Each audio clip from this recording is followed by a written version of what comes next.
During a recent Mercury retrograde phase, my focus also seemed to move backwards.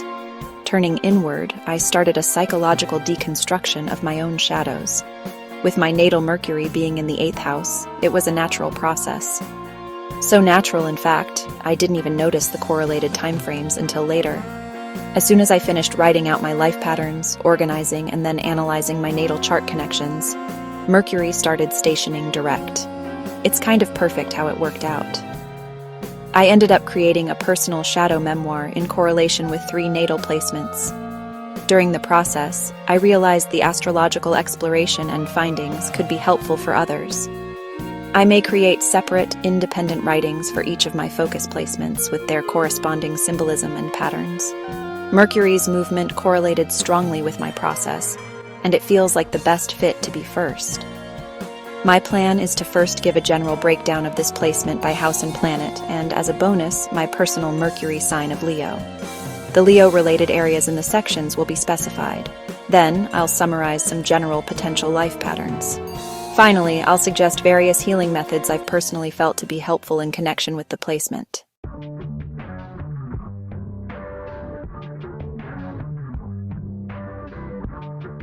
The symbolism of the 8th house. The 8th house is nicknamed the House of Death and is associated with what we inherit as well as other people's income. The idea of inheritance can run pretty deep. It's interpreted as both physical inheritance as well as family cycles. It's also considered a house of loss, being connected to our grief, depths, shadows, and transformation. Themes of the 8th house often revolve around power dynamics and psychology. Modernly, intimacy is also associated. It's a dark and mysterious house related to taboos, the occult, and hidden truths. The planets within the 8th house of a chart are viewed as areas that have difficulty or are hidden from us. The symbolism of Mercury. Mercury has to do with our mind, communication, intellect, and intelligence. Mercury relates to how we express ourselves and ideas, as well as our understanding of others. Some additional mercurial areas on a global scale include transportation and technology. There's a collective thought that issues with technology and communications correlate with Mercury in retrograde, the time when Mercury appears to be moving backward from the perspective of Earth. Connection with others might have difficulty during retrograde. It's often said to be an ideal time for inward communication and thought. It's a time of slowing down and focusing attention inward. Similarly, shadow work is an outlet I find useful for growing my own introspective intelligence. Natal Mercury within the 8th house reflects this idea, as it's essentially Mercury within the shadows. The symbolism of Leo, the lion. Leo is ruled by the sun, and has a lot of the sun's bright and bold nature associated with it. Leo is an energetic and active astrological sign, known for its dramatic flair and ability to shine in the spotlight. Some associated qualities include courage, extroversion, leadership, charisma, passion, fame, and creativity. Negative associations include selfishness, possessiveness, drama, and attention-seeking behaviors. As an archetype, Leo is often thought of as a big-hearted lion who protects the ones they love.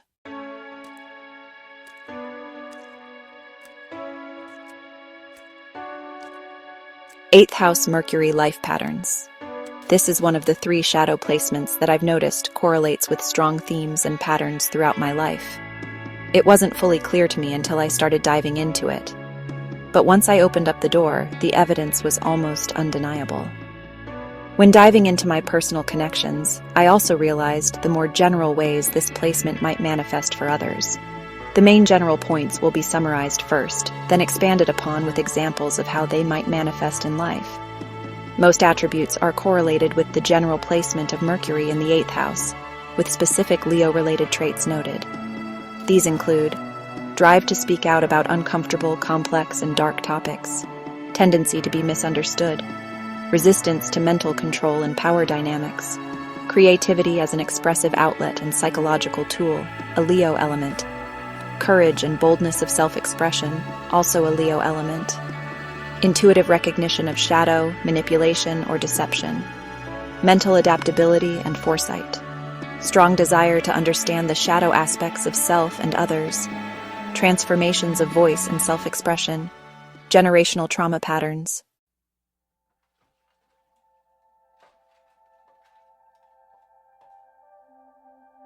We have a drive to speak out about uncomfortable, complex, and dark topics. Communication is a primary way of connecting with others. This placement can show itself in how we communicate and the topics we speak about. Since we naturally gravitate toward the very things that make others uncomfortable, this can make us seem very intense. It can also be perceived as a psychological depth around the darker parts of life. We're often the confidant for others facing particularly dark, complex, or uncomfortable circumstances. There's a recognition that we understand shadow dynamics and are a primary choice when seeking guidance or comfort in those situations. Tendency to be misunderstood. Unfortunately, this placement lies in the dark. It's often not seen in its intended expression. There's no denying that there's a deep mercurial intelligence of thought and ideas. But with being complex and in-depth thinkers, our minds dig a bit too deep. In turn, our thoughts might come out in a scattered, overly detailed way. This dynamic requires us to work on effective communication. We have to learn to streamline and simplify our communication of ideas into a clear and concise whole. Due to the unseen nature of the placement, there's also a tendency for expression to be projected upon. As humans, we sometimes fill in the gaps we cannot see. This can be especially amplified when either the self or others are particularly avoidant of shadow. Resistance to mental control. This placement is naturally part of our mentality but may not always outwardly act. Our minds recognize attempts to control and step on the toes of our mental autonomy. We defy the attempts, though the resistance is often in a quiet form. In situations where another has a position of power over us, initial defiance is mainly within the mind. Kept undetectable to those trying to control us, it's like a secret known only to ourselves. We may seem oblivious from the outside. Internally, we preserve our mental autonomy and truths. Quietly observing and analyzing, we strategize the removal of those people from our lives, or their dynamic of power over us. As we grow, heal, and mature, this defiance may take a more proactive outward form. When healthy, attempts at mental control are often confronted relatively early on.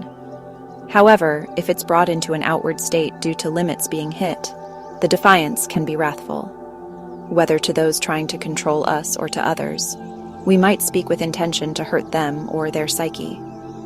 We might voice our observations, with brutal exposure of their shadowy parts and actions. When our ability to directly express ourselves is stifled, we can find not only comfort but release in artistic forms of expression. Creative outlets associated with Leo. Many of us with this placement might be drawn to creativity. It can be an outlet that allows the darker, difficult parts of ourselves to be set free. In this, we find not only comfort, but a means of seeing and understanding our pains. This may show up within our communication as well. Our expression may be poetic, metaphorical, sometimes seen as bold or even dramatic. Similarly to other points, we might attempt to express ourselves and face setbacks. Leo's influence adds a fiery dimension to this. Courage to speak out, associated with Leo. Though we may struggle, we continue to speak out despite the lack of reception to us. There's a bold courage in this and an inner voice that knows it deserves to be heard. This pattern might come about when we feel stuck in an abusive environment. We may act in hidden ways outside of the oppression. Even though the fire of Leo is in a dark space, it's still bold and courageous in creatively seeking alternative routes. After all, a lion's roar demands to be heard. Recognition of shadow. This placement is connected to hidden power dynamics and, of course, psychology. With our intellect concentrated here, it's usually easier to recognize dark psychological techniques. We're fascinated with internal mental functions. This leads us to deeply analyze and understand the patterns associated with them. This attention and focused thought leads to self-awareness. It can also help us understand the processes of others as we observe communications and underlying motivations. At first, this ability is more internal or intuitive. We may be manipulated and simply have a feeling that we've been misled. With time and deeper understanding, it can be better articulated and logically grounded. This makes it even more difficult to accept the tall tales we're told, as we sense when stories lack transparency. Adaptability. The ability to adapt is a powerful trait of this placement. Most of us have been through externally triggered transformations and had to adjust quickly with foresight. We think introspectively, able to internally plan despite external havoc. Just because we're able to think on our toes doesn't mean it's easy. The situations are often painful. On the other hand, many of us have also gone through major transformations by our own hand. These chosen changes are deeply meaningful, aligning us closer with our authentic expression. Desire to understand shadow. There's a lot of internal depth within us. Though we may sometimes fear what lies in the dark, overall we want to truly know what's there. We dive deeply into our interests, and this includes our darker sides. We uncover our layers. We start to intellectually grasp our shadow origin stories. We see our hidden motivations and understand why we have them. We also notice the shadows of others around us. It might first begin as an instinctual recognition of the shadows within others, but it can also bloom into something deeper, a desire to understand what lies further beneath. From exploring our own darkness, we seek to understand others just as we've understood ourselves. Transformations of voice. Whether due to outside or internal forces, we transform often. We often find that as one mode of expression dies, another surfaces in its place. Self-expression is a difficult area for us, but we grow from the moments we're unheard or misunderstood. We can see this within the shifts in how we communicate with others and speak to ourselves. These changes over time in our self-expression can be insightful. There are several ways this can manifest. Here are some areas to consider: expressive disposition, assertion, confidence, openness, privacy, etc. Next, our styles of expression: intellectual, emotional, creative, and so on.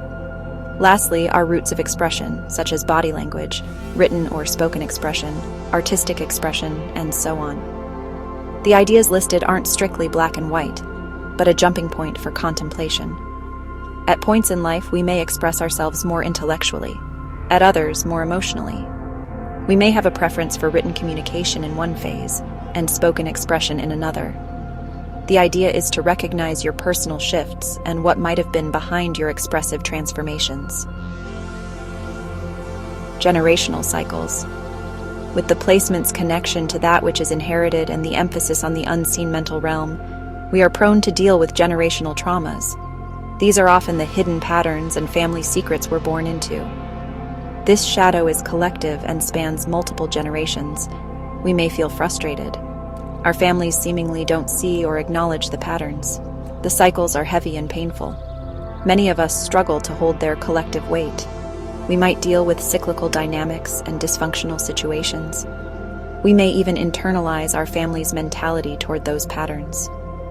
Sometimes the patterns are even present on both sides of a family. Generational trauma patterns could relate to repressed familial abuse, oppression, and many other things. A major lesson and growing pain is in overcoming and breaking the cycles. By delving into the darkness of our origins, we can see the fullness of our family history. Collective pattern recognition is an important step. Then, as we lean into our authenticity and integrate our darker parts, both personal and inherited, we can change the patterns.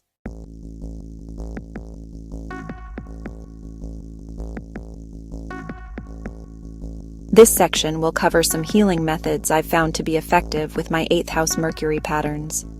Each method itself will be explained alongside personal experience. After each method, general points of connection to the placement will be noted. The methods are fairly simple. They can be used by anyone who wants to try them out. If you choose to explore the healing methods for yourself, feel free to change and tailor them to better suit you. There are no harsh rules to this. The best path is the one that works for you personally. Dream work. I found a major source of creativity within dreams. The dream realm is like a pool of inspiration that's always with us, but is easily forgotten. My dreams have inspired me to write countless stories, and once even inspired me to start writing a book. Our dreams have fascinating symbolism and plot lines. These personal dream worlds can feel highly meaningful, both to explore and develop creatively.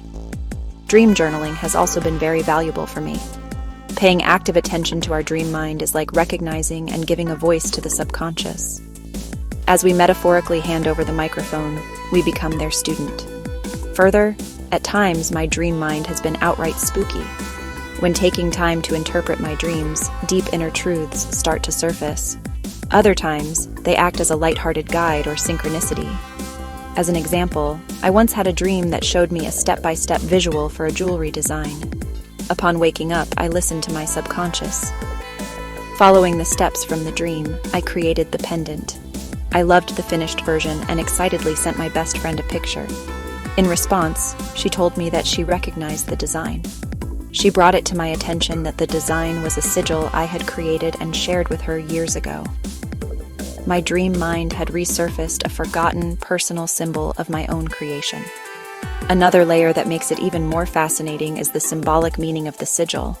In my old notebook, a single word was written for the sigil's intention: love.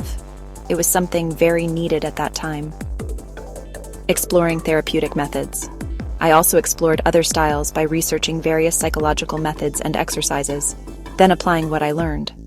Some approaches I connected with were inner child healing, IFS, internal family systems, parts work, and of course shadow work. The concepts made sense. They resonated and deeply interested me. The things I learned and blended helped me understand parts of myself within shadow. I learned that generally, even the destructive aspects of ourselves aren't operating out of a core desire to destroy or make us miserable. Another factor of shadow comes with the things within us that we reject out of shame, guilt, or disappointment, among other reasons. The key is that we have to take the time to explore the parts we aren't seeing. We have to understand what's behind the shadow behaviors, the motivations, purposes, positive desires, and traits. Framing my thoughts from that view has helped me understand and empathize with my own conflicting sides. It helped me to nurture my own rejected parts of self and find wholeness. Creative self-expression. The creative process is said to begin with the subconscious during the flow of inspiration. Then, when refining, it's linked to the conscious mind. During the process, several parts of our brain activate and work in harmony. We can find depth and meaning within our creative expression that hadn't been conscious previously. Firstly, I'll delve into writing as a form of self-expression. This method is similar to the inspiration I receive from my dreams. Where it differs within writing is that it's not based on the dreams I have. Often, it's about framing the parts of myself as fictional characters, with my lived experiences as the plot lines. I'll admit, I'm a complex person with a myriad of complex experiences and relationships. Delving into those pieces of myself through a creative outlet like story writing has been both fun and meaningful. In a way, it helps me to remove myself from my experiences and see the role I played within them with clarity. Poetry and personal writings have been prevalent, just as stories are. Recently, I wrote an astrological shadow memoir, and I went deep. I detailed my life experiences, stories, and themes as they relate to the shadows in my stars. As I wrote those things out, I could see the pieces of meaning and their connections within my life. It was like viewing myself within the faces and personalities of the stars, seeing reflections of mythological characters and stories. Psychologically, my process of understanding my life's patterns would be called meaning-making. I like the idea of calling it personal myth-making, in the sense of gaining clarity and meaning from life's mythological themes and archetypes. Additionally, visual art has been a great help in expressing my emotions and experiences. I've created art representing prominent symbols that have repeated in my life. I've also immortalized my memory by recreating pieces of the scenes of my life. Visual art has been a therapeutic process. I can see both the base of reality and the deeper personal meaning within what I create. Lastly, a prominent mode of expression throughout my life has been music. From my earliest years, the emotion of song has been an intuitive and natural expression of myself. I've found outlets in using my voice to sing and my ears to take in the beauty of music. I've used my hands to play music and write my own lyrics. Through it all, I've explored meaning, emotion, and myself. The truth is, that really shows what happens. If you came to groove, We've now gone into the depths of our minds and patterns of communication. We've examined our shadows, life patterns, and explored ways of healing. As we make our way back into the light of day, I'll be adding some prompts for personal reflection. These prompts are focused on the placement of Mercury in the 8th house, but they can be used for general shadow work as well. As always, feel free to use these prompts as they are or alter them to suit your lived experiences. Describe what authentic self-expression looks like to you. When have you felt deeply misunderstood? What circumstances surrounded it? When do you resist outside influence concerning your mentality? What power dynamics have had effects on your self-expression? How do you handle it? Describe the ways you express yourself when facing opposition. What outlets have been helpful for you? When have you recognized shadow in others? Is there any relation to your own shadows? Describe a time you had to mentally adapt and how it changed you. What generational patterns have manifested in your life? How have you navigated them? Describe the ways you've changed over time in your outward communication. It's been a long travel through the underworld of the 8th house. I hope that the information, associations, and experiences have been meaningful for all who have explored them with me. As we continue our evolutions and allow ourselves to be reborn, I hope we all learn a bit more about ourselves during each one.